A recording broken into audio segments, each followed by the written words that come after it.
ये कहानी है दो बच्चों की जो एक गांव में रहते थे। बड़ा बच्चा 10 साल का था और छोटा 7 साल का। दोनों हमेशा एक दूसरे के साथ रहते, एक दूसरे के साथ खेलते और एक दूसरे के साथ ही घूमते। एक दिन दोनों खेलते खेलते गांव से थोड़ा दूर निकल आए। अचानक खेलते खेलते 10 साल के बच्चे का पैर फिसल गया और वह कुएं में गिर गया और जोर जोर से चिल्लाने लगा। अपने दोस्त की आवाज सुनकर जब छोटे बच्चे को इस बात का पता चला तो वह बहुत घबराया। उसने अपने आसपास देखा और मदद के लिए चिल्लाया, लेकिन वहां आसपास कोई नहीं था जो उसकी मदद कर सकता था। अचानक उसकी नजर पास ही पड़ी एक बाल्टी पर पड़ी, जिस पर एक रस्सी बंधी थी। उसने बिना कुछ सोचे वह रस्सी कुएं में फेंकी और अपने दोस्त को उस रस्सी को पकड़ने को बोला।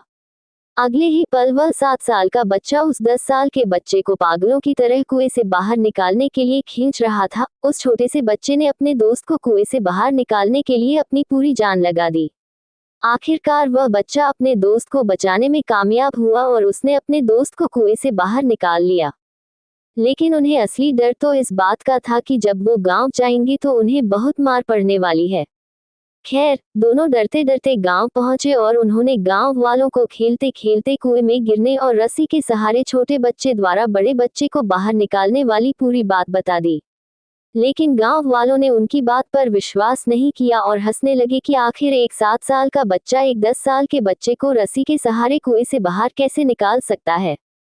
लेकिन वहां मौजूद एक बुजुर्ग ने उन बच्चों की बातों का भरोसा कर लिया। उन्हें सब करीम चाचा कहते थे। करीम चाचा गांव के सबसे समझदार बुजुर्गों में से एक थे। गांव वालों को जब करीम चाचा के बच्चों की बात पर विश्वास करने की बात पता चली तो सब इकट्ठे होकर करीम चाचा के पास पहुंचे और बोले, चाचा, हमें तो बच्चों की बात पर यकीन नहीं हो रहा है। आप ही बता दो कि ऐसा कैसे हो सकता है।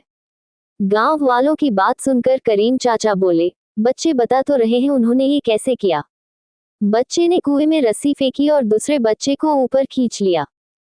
गांव वालों को कुछ समझ नहीं आ रहा था। कुछ देर बाद करीम चाचा मुस्कुराए और बोले, सवाल ये नहीं है कि बच्चे ने ये कैसे किया, सवाल यह है कि वह ये कैसे कर पाया।